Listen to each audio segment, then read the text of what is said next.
see if you meet somebody who is completely convinced that there's nothing after they die and that's the end of them. What amazes me is why they tolerate a life of like working in McDonald's or doing nothing with it. If this is all you're here to do more, please. You know, but that's each to their own. It's fascinating because a lot of the times when you meet people like that, they've actually got a belief system stronger than they admit. That's interesting as well, because I think a lot of people, they say they've got a belief system in order to avoid thinking about it. Yes. Because when you actually start analysing, who do I think I am, where did I come from, where I'm going, it's not an easy concept. You have to have a concept of who you are first. Yes. And that's not easy. Yes. Yes. So let me ask you, have you ever seen anything yourself? Yes. Over the years, I've seen a lot of stuff, but when I first experienced the spirit, I was 6 years old. Yeah. And I lived in Weedon, not far from here. Yeah. End of terrace house. My bedroom was right onto the front of the street. So it was at night time. I was 6 years old, 1963, I believe. And a car went by outside and it lit up the room. Yeah. And every time a car went by, it did the same thing. The headlights swept around the room.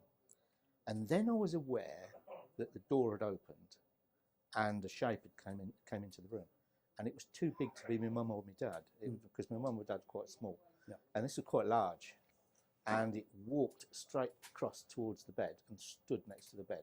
And my blankets went straight over my head. I left a little tiny peek. How it defends you when you're 6, I don't know. But it felt good. And I left a little peek. If I can't see it, it's not there. Exactly, yes. And it stood there, and then it turned to looking away from the bed, and it sat down. Now, when it sat down, the mattress went down, and I rolled towards it. I couldn't help but roll towards it because it went down that far. Then it bent forward, put its head in its hands, and it sat there. And I was trying to control my breathing because I was absolutely petrified. Yeah. And then a car went past outside and lit up the room, and I could see the wallpaper and my picture rail through what was sitting on the bed. And then it's just dissolved into nothing. And I don't remember the bed coming up. Yeah. But the interesting thing was, later on in life, I never told anybody about it until I was about 40. And then I told my mother about it. Well, I went to visit her and told her about it. And she said, she said, I'd seen that as well. And neither of us had said anything. Yeah. But the fact that it actually physically did something is spirit-based. That's not a ghost. A ghost cannot touch. It cannot alter anything physical. So that I only found that out after doing research. But it was very interesting that about 2 years later, no, in actual fact, it's probably only a year later, we came home from school and there were all suitcases lined up in the kitchen. And I had no idea what was going on. I couldn't see my mother anywhere. My father was with 2 strangers. And my mother, well, that's quite spooky actually, isn't it? Yeah. Whoa! Listen, bring it on. And 2 strangers in the house. My brother and sister had disappeared. Yeah. And these were my suitcases. They put him in a car, they put me in a car, and I was driven away for 2 years in different places all over the place. I was fostered out for 2 years. Now, I think that what happened to me in that visit, coming into the room and looking worried, bending over and its head in its hands, I think it was a type of warning for me. But I was too young to understand what was going on. I have read in places that, the difference between your recordings and actual spiritual, whatever they are. They're not fully aware that they're there. There is something there, but they're not fully aware of it. Yeah. And I think something you were saying, there's an old ghost story I remember being told about people seeing a Roman legion walking across a hill, but they're above the surface of the hill because the hill had collapsed over weathering over the years, and that was what proved it was real.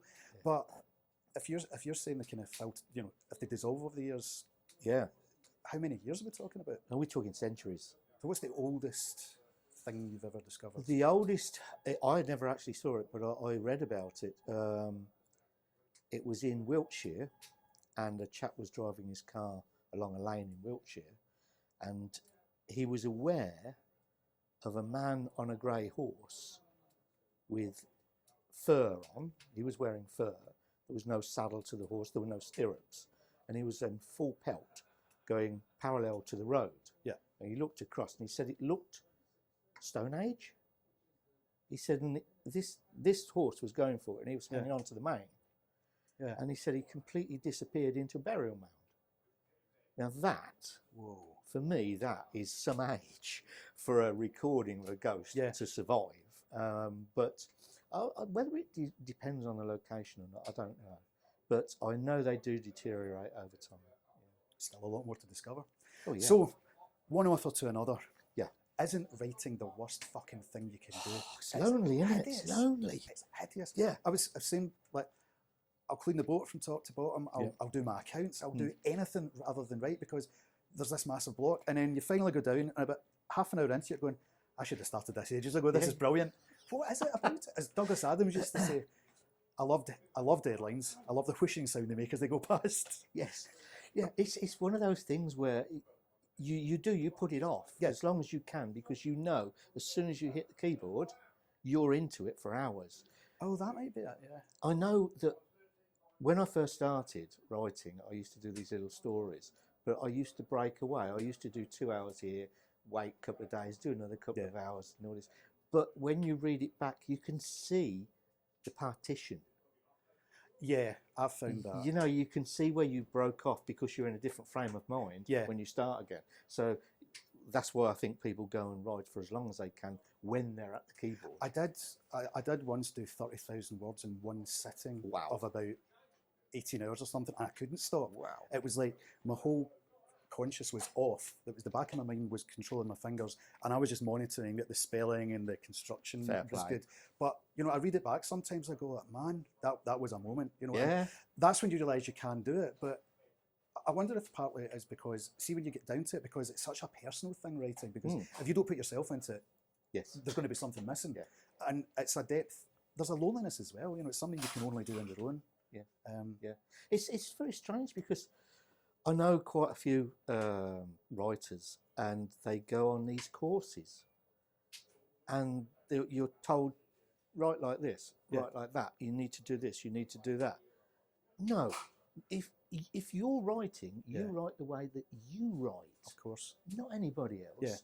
Otherwise, it would be the same as something, and you don't want it to be. People want to read what you put, not what someone's told you to put. See, that took me a long time to realise, because I do a lot of writing for rock websites, you know, particularly in the States, and I keep thinking sometimes, because you're circulating news stories, there's 200 other websites telling the same story. What am I contributing? But then you realise there's 5 million people reading my version of it. They must like how I do it. Yes. And it took me a long time to go, that's actually the biggest compliment you can get. Yeah.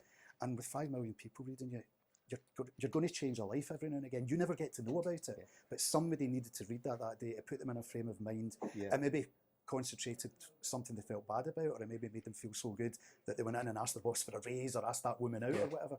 And you're never going to know how many lives you touch. It's not about sales, but it's about sharing stories. Sharing stories with people. And I get quite embarrassed when someone... I went to a festival this year, and it's a massive festival. You've got 80,000 people there. And I wrote the story about this location, and you get people coming up to you about the ghost stories and that. And I was signing copies of books. And this chap came up to me and he said, "You're the ghost detective." I said, yeah. So I was just, and I got in conversation with him. He said, "I've just bought number 6. I said, "Really?" He said, "Yeah, on a certain social website." He said, and he said, "But you're here." He said, "And I could have bought it from you and got it signed." See, the first time somebody asked me to sign my book, I went, "Why?" Yes. I just didn't understand it. It's a book, it's there. Then another thing, I know they mean well, but I don't get it. You know, somebody goes, "I saw your book in the bookshop." Well, that's where it's meant to be. It's a book. I don't mean to be rude, but I don't know how to respond. No. It's like, kind of like, did you buy it? I often ask people, you know, did you enjoy the story? Yeah. Because I need to know. If there's something that's not quite for them, then I need to know what it is, so I can change it for them. Interesting. You know, and it's interesting to talk to people who've read your work. I think that's the fundamental thing, though. You know, especially books, they've got a bit of honour about them, a bit of, you know, special, and long may that continue. But ultimately, it's just another format for telling stories. And if you do TV, if you do radio, if you do YouTube, if you do anything, you know, all we're doing is telling stories, and it doesn't matter how we tell stories as long as we tell them. Yeah. One last question, Adrian. Is there a ghostie in here? No. Well, that's that. Thank you very much. Thank you very much. Is that okay?